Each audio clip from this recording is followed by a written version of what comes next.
Let us pray in the name of the Father, and of the Son, and of the Holy Spirit. Amen. O Jesus, through the Immaculate Heart of Mary, I offer you my prayers, works, joys, and sufferings on this day for all the intentions of your Sacred Heart, in union with the holy sacrifice of the Mass throughout the world, in reparation for my sins, for the intentions of all my relatives and friends, and in particular for the intentions of the Holy Father. Amen.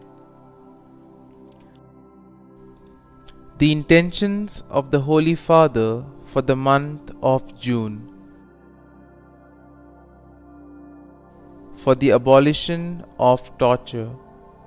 We pray that the international community may commit in a concrete way to ensuring the abolition of torture and guarantee support to victims and their families.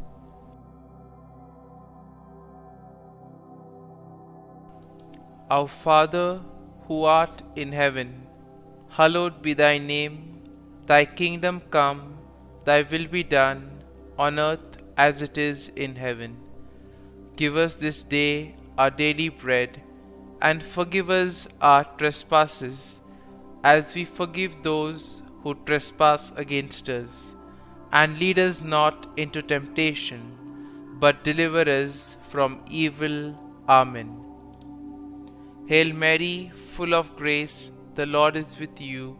Blessed are you amongst women, and blessed is the fruit of thy womb, Jesus. Holy Mary, Mother of God, pray for us sinners, now and at the hour of our death. Amen.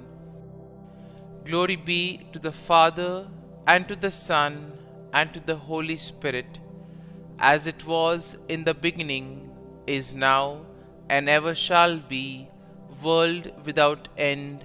Amen. My dear friends, the Word of God welcomes us this morning. And as we begin this day with the Lord, we ask Him to help us in all our endeavors. As we begin this day in His presence, we ask Him to bless us so that every step, every activity may radiate His presence, His joy, and His love to the world. And therefore we see that sometimes in life we do not acknowledge or we do not thank the Lord sufficiently for all the graces that we have received. If you take a look at our lives, we see that we may have received plenty of graces, but we very rarely thank the Lord for them. And therefore it would be adequate for us to begin today's day by thanking the Lord. Thanking Him for all the little things, for all the graces that He has given in our lives. These things which may seem little go a long way in His plan for us. Everything that happens because He wills it and because He has it planned in our lives. And therefore we begin by thanking the Lord for the gift of life. Lord, we thank You for the various talents, abilities that You have given us. We thank You for making us different, unique.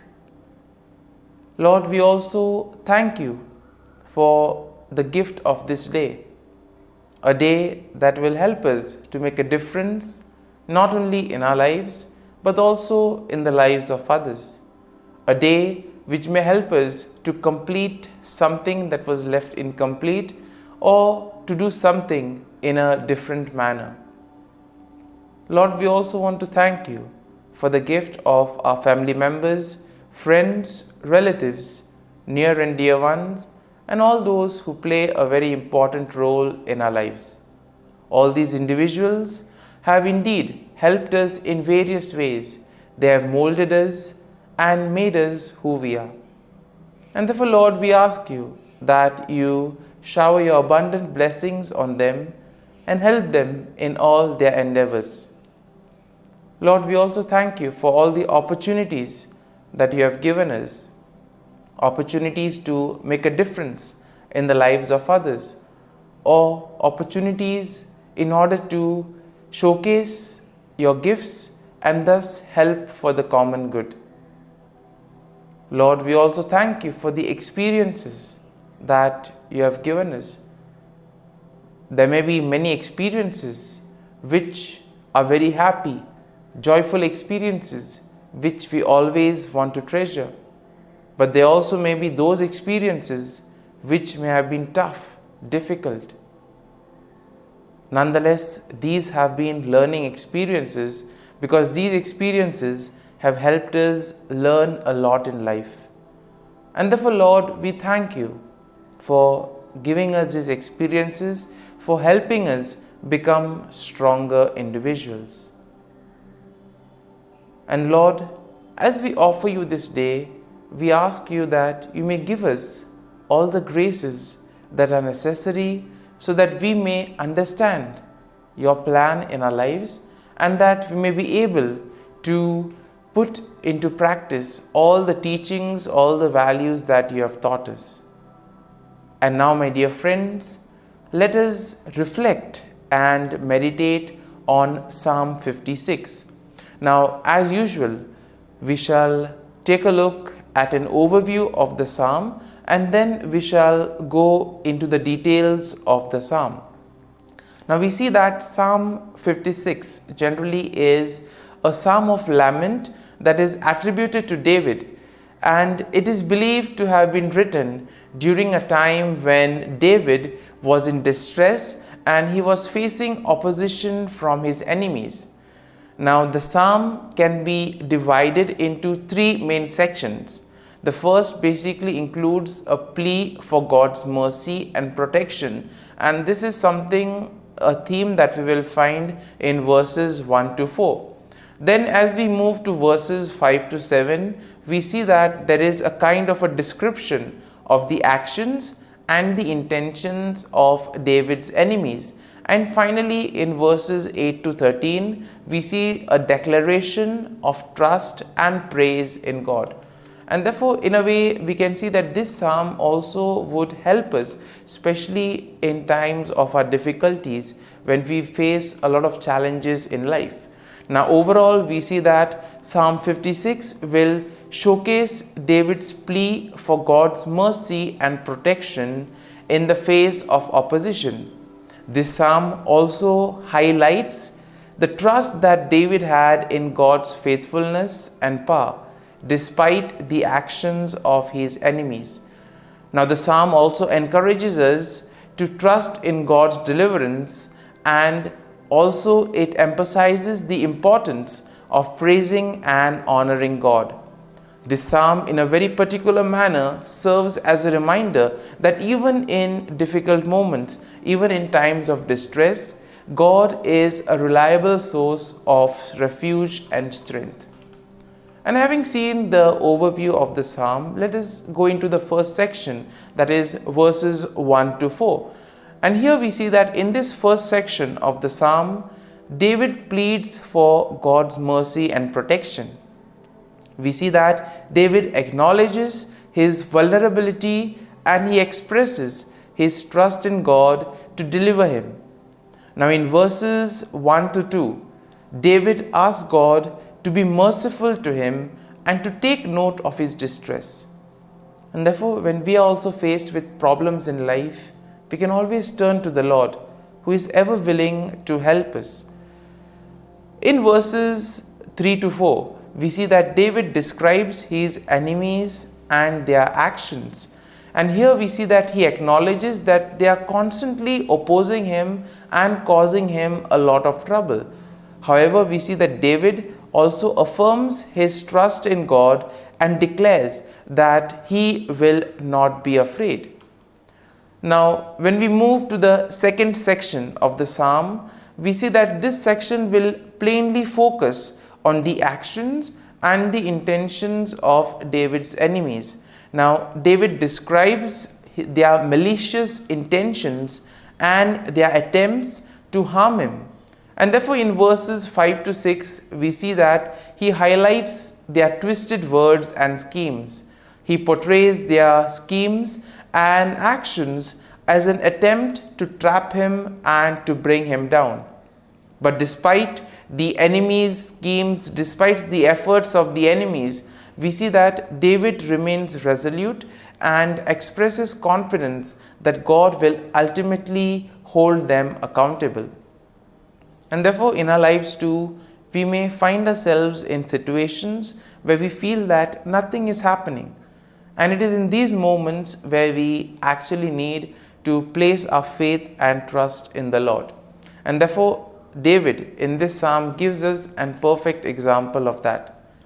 Now, the third section of this psalm shifts to a declaration of trust and praise in God. Now, here we see that David will express his faith in God's promises and he declares his unwavering trust in him. Now, in verses 8 to 9, we see that David affirms his belief that God is aware of his suffering and that he collects his tears. David also asserts his confidence that God is on his side and ultimately God will deliver him from his enemies. And therefore, as we read verses 10 to 11 of the psalm, we see that David declares his trust in God's word and his power, and therefore stating that he will not fear what mere mortals may do to him. He recognizes that his deliverance is ultimately in the hands of God. And therefore we see that the psalm will conclude in verses 12 to 13, where David expresses his gratitude and he vows to fulfill to God what he has promised. And therefore he acknowledges that God has rescued him from death and therefore God has preserved his life. And he commits to praising God and walking in his presence. My dear friends, as we have reflected on the psalm, let us now close our eyes at this morning hour and let us thank the Lord. Let us praise the Lord. Let us glorify the Lord. Loving Father, you have given us this time in the morning. You have been gracious to us. You have given us your Son, our Lord Jesus Christ, who has cleansed us from our sins. He has taken away all our sins and He has given us new life. Lord, as you have given us the Holy Spirit, we ask you, Lord, to bless us and to protect us. And therefore, Lord, for all the blessings that you have given us, all the graces that you have bestowed on us, we thank you, we praise you, and we glorify you. You have protected us all through the night, and you have given us the gift of this day. You have given us good health of mind and body. And therefore, Lord, at this morning hour, we thank you and we praise you. For your great love and mercy, O Lord, we praise you, we thank you, we glorify you. You are a merciful God. You are always there to watch over us at every step of the way. And therefore, Lord, we ask you that whatever actions we may do today, whatever steps we may take, be with us, guide us all along the way, so that whatever we may do, it may be according to your will, according to your plan, and ultimately that you may lead us to fulfill your mission. And therefore, as we reflect and meditate on the psalm, let us now spend a few moments in silence and let us take a look at what touched us as we read the psalm. There may be a sentence or there may be a phrase. Let us remain with it, asking the Lord to give us the grace so that we too may be able to become like Him, to become a light to the world and therefore spread His message of love and peace.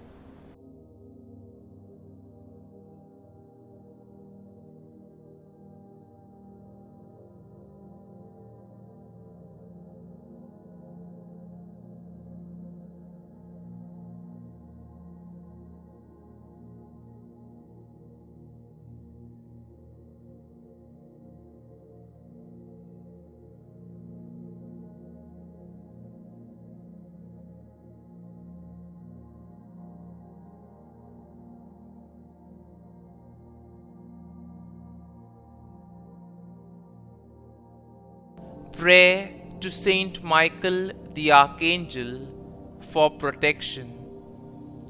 Saint Michael the Archangel, defend us in battle. Be our defense against the wickedness and snares of the devil. May God rebuke him, we humbly pray. And do thou, O Prince of the heavenly hosts, by the power of God, thrust into hell Satan and all the evil spirits who prowl about the world, seeking the ruin of souls. Amen. Act of Adoration. O Sacrament most holy, O Sacrament divine, all praise and all thanksgiving be every moment thine. Saint Gertrude Prayer for souls in purgatory. Eternal Father, I offer Thee the most precious blood of Thy divine Son, Jesus, in union with the masses said throughout the world today, for all the holy souls in purgatory, for sinners everywhere, for sinners in the universal church, those in my own home and within my family. Amen. May the divine assistance remain always with us, and may the souls of the faithful departed through the mercy of God rest in peace. Amen. Glory be to the Father, and to the Son, and to the Holy Spirit, as it was in the beginning, is now, and ever shall be, world without end. Amen.